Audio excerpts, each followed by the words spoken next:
Okay, so we're going to give this thing a different approach here. What we're going to do here is give you the good news and the bad news type of approach, right? So this is going to be obviously the chart for the bullish side, and we're going to approach this very similar chart here as the side for the bear side. So, of course, when you ask somebody that question, they typically say, you ask the good news or bad news, and they say, well, give me the bad news, right? So we're going to go ahead and just look at the bear thesis first. Well, with that case, we're going to do the fundamentals first, because there is a present risk, I guess, involving that. There's a little bit of weirdness happening here as far as the strike. So check this out, right? Iran has not received any ceasefire proposal, senior official says. But then again, I'm not exactly the biggest fan of, right over here, right? So that's not, I mean, whatever the case is. So, I actually did obtain another thing here, right? So this was your Trump claimed ceasefire between Iran and Israel after Iran's missile attack on U.S. base. And it says right here, as of now, there is no agreement or any ceasefire or whatever, right? So this is, in fact, kind of validating it. And the Washington Post, again, I'm not sure that I'm the biggest fan of that either, right? So let's come back into the chart and just propose that would actually come into fruition. And no ceasefire actually happens, and all of that upside that we got was just going to pretty much it's just going to capitulate, right? Not true. Let's just say that was the example here. Well, the bad news is that we're in this formation here called a dead cat bounce, right? What I will say is that it does have the structure for it as well. So what I mean by that is, as price action here recovers in a parabolic manner, so it would have to be pretty fast, right? One of the criteria to meet that formation would actually be the declining of volume, right? So that declining of volume is absolutely there. And as you reach the top, now there's a potential turn of volume now increasing towards the downside, which which gives you the raw criteria for a dead cat bounce. Okay, so the way you actually play that dead cat bounce would be by taking the curvature very, very top side to the very bottom side, right from where it capitulated, which this would be your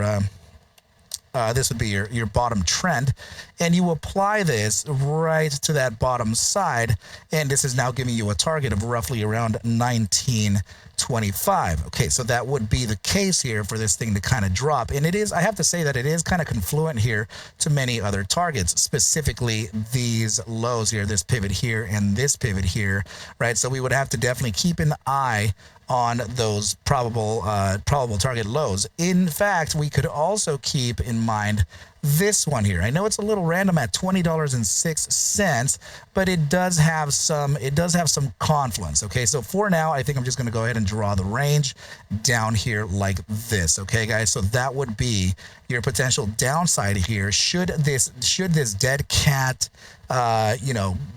fortify, I guess, if it does come into realization, and that would be your proposed downside. Okay, guys, so please remember that the formation itself is not enough to determine the continuation of the trend, right? It would really have to be some of the more raw tactics here, like volume, right? So observe that and see if that has any properties for continuing towards that downside. And now another thing is that, do we have any other time frame that would show a potential continuation? Well, yeah, we actually just opened up this new biweekly bar. So what typically happens, guys, before we retrace towards towards an upside, there are usually some peekaboos, right? So what I mean by that is that you can actually make an upside into this area here and then kind of fail it and then come back down and create a little bit of a peekaboo below the prior bar's low. And I'm not joking, guys, that's really what we call it. And this would then recover and start decompressing towards its 50%, of which I can see some upside targets for. But this would mean that we would absolutely fall into lower targets. Should there be a bear trap, it would probably probably be around 2076. But overall, the take profit target for this would be 1989, and this would also kind of coincide that with the fact that we have a dark cloud formation right up here in a biweekly, and we just closed this gigantic red bar with increasing red volume, right? So that typically means that the trend is set to continue in that direction. Now, I guess now that we know this would be a support bottom for us to kind of look at, and then the upside here into 2159 can actually, it very, very well could validate this as a resistance before continuing towards the downside to find ourselves some deeper pivots somewhere around this target here of $16 to around 1536. So that's presently the macro the macro outlook here for this on the bear side, right?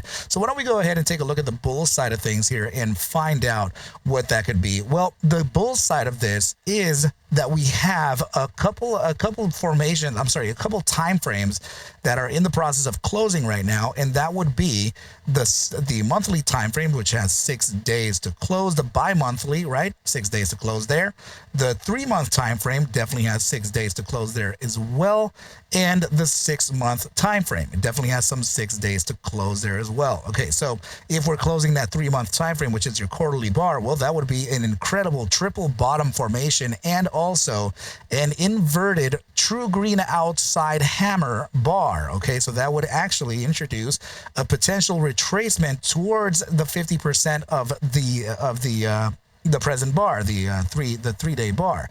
So that the 3-month bar, sorry. So that would actually introduce the probabilities of reaching a target of around roughly 2690s, right? So right around there is the potential retracement. Of course, we have resistances on that way up that can present some ebbs and flows. Of course, 2435 pulls back here to validate the lows of around 2304, just right where we are right now, to around 2342, and it would continue towards that upside, right, guys? Okay, so that's also good. That what I mean by all those time frames closing together is that it does have a retrace to face. The decompression usually happens at around the closes, right? So we're approaching closes here of many of these formations here, or the large candles, and they would suggest that potential pullback. And all of them are kind of rhyming with a potential 2560 to 2670, roughly around there. So if that is the case, then we could be seeing an upside here pretty soon, which would oppose the continuation to a full downside when it comes to the dead cat bounce at 1927. In this case here, should there be a continuation to the downside, there could be a bear trap anywhere between 2166 to just around 2068 in hopes that we can reach that area of around 1941 based on these lows here. Of course, it is possible. It definitely could happen here, but we have to observe what the probabilities are. Now, let's go ahead and just take a look at volatility and momentum here, right? So let's do into granular time frames, right? We'll go ahead and take into consideration this 5-minute time, which has a little bit of a red bar at the print here, but a gigantic green one right before that. The 10-minute time frame is still suggesting a little bit of downside too, right? So 5-minute definitely kind of gave us a little bit of a downside vibe, but it's okay. Your 10-minute time frame continues, 15 continues with the downside. It does have a curvature, that's what I'm looking for, but it did close a massive green bar, so I think we might have to actually use just that time frame there. Well, let's see. Yeah, I guess for now I'm gonna this still has curvature, right? So I'm gonna consider the 30-minute time frame as a total downside, right? So it's the opposition here, right? So we would look at around almost 14 cents on price, so 1369 from the potentials of the post-market opening at this 2310 post-market close, right? So if we get that early pre-market opening at around 10, sorry, I meant pre-market, right? If we get this pre-market opening right around the 2310, well, that would mean that we would get that pullback of around 13 to 14 cents. Of course, that's going to give you a $22.96 target, which would appear right around this area here. So let's go ahead and just kind of allocate that there and find out what the crap it is, right? If there's anything to kind of rhyme with it, well, sure. The lows of June 18th, Wednesday, 2025, absolutely have a lot of confluence with that. So I would say that sure, you know what? It does have some area here to consider. So what I think I just did here was that I kind of figured out what the 50% of the range would be, which is right around this. I guess I can maybe bring it down a little bit lower, but I can use I'm looking at this right here, right? These pivots. Yeah, in fact, I want to use the body and the body instead of the wick, right? So I'm going to use that just like this. I know it's a gigantic area here, right? So I would say that we would have to focus the bottom side just like this here. Okay, guys. So yeah, potential pullback on this. You know, your daily time frame did close. So seeing that the daily time frame closed and it's roughly at its 50% already, let's go ahead and really measure it and see where exactly it is. So it's roughly at around 2289. And let's observe to see if we got any other closures. We also did get the 3-day closure, and that is also suggesting an upside on price action. So that would take us to roughly around that 23.21. Let's see what other time frame we got closed. I think that may have been it. Okay, yeah, so 23.21 feels like it's going to be the next upside for the immediate short term. And of course, we're facing that downside just for the more immediate time, right, guys? That's gonna be the overall condition here. Let me go ahead and take a look at the 24-hour book and find out where it is. Let's see. Let's get that 24-hour read and see what's up for GME. Currently sitting at 2309.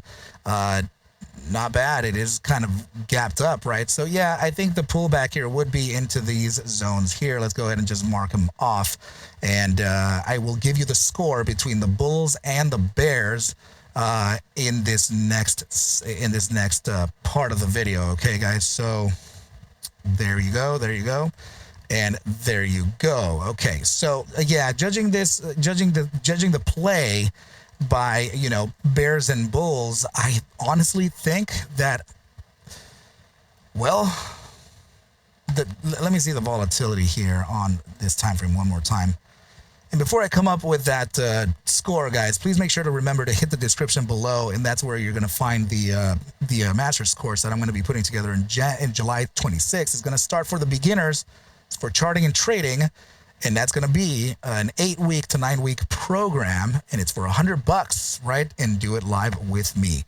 Okay, guys, we're going to do it twice a week as well. Make sure to get that square link right in the description and sign up before the seats run out. Okay, guys, there's limited seats. Let's go ahead and give that the final score. Guys, I honestly think that the upside has probably the bigger advantage here. You know, I definitely want to see this, you know, at the open tomorrow, but I'm gonna have to side with the upside here, team, and I do think that we have at least 4 hours. Let me see. Yeah, I'd say at least 4 hours of upside from the I guess it would be from maybe around here. So let's just say it opened up at 22. Let's just say it opened up at $23, right? So if it did open up at at $23 roughly, then that would give us, let's see, that would give us an ATR of around 61 cents. Man, so 2360s feels like it's inbound, and yeah, I guess it does make sense, right? It's suggesting the upside here into these resistances. So yeah, I would say that the actual target to this the physical target itself would be the workings of this here, right? So that would be your short-term take profit, and that would be 2356 to 2375, and that would be introducing like short-term traders, right, guys? But yeah, as soon as this thing starts to gather more and more volatility towards an upside here, which to be honest is already kind of happening, the bear thesis in this case would probably be invalidated. Just one more thing to kind of look at here. Your 6-month time frame is introducing a tweezer top and also, a bearish engulfing here. So that, it does show some pressure to the downside here. 3-month time frame the prior quarter did close a bearish engulfing, but this is a true green outside bar and a hammer, so that's not bad. And also your bi-monthly time frame, right? That could also close as a bearish engulfing as well. But this one I would invalidate because it's at the bottom side. Okay, guys. So that I will kind of let slip for now, and then whatever else is there will be cool. Okay, guys. So yeah, all good in the hood. I think that's a pretty good place, and I would say that the bull side is probably leading the way by around I would say a close 70%. Yeah, I would say maybe around a high 60s, low 70s for the probabilities of the bulls here, and I would say the bears are there in the in the 30s. It is what it is, right, guys? But so I hope this does help. I hope you can find some use from this structure here. I just want to see if I can give my honest opinion on both of the biases here, and then give my opinion on the final bias. All right, guys. So with that said, hit those ATWs in the chat below for you watched it all the way, right? Hit those ATWs at the bottom if you are with me all the way towards this last part of the stream of the video recording, guys. Okay, I love you all very much. I wish you well, and I will catch you very, very scary Jerry soon. All right, team. Adios, everybody. Please take whatever I do show and iterate within these videos as just a form of entertainment, as I cannot suggest for you to buy, sell, or hold any assets whatsoever, ever. I need you to do your own due diligence, and everything will be cool. But with that said, team, I wish you well, a very, very good rest of your night and or day, and I will catch you at the bell mañana. Adios, team.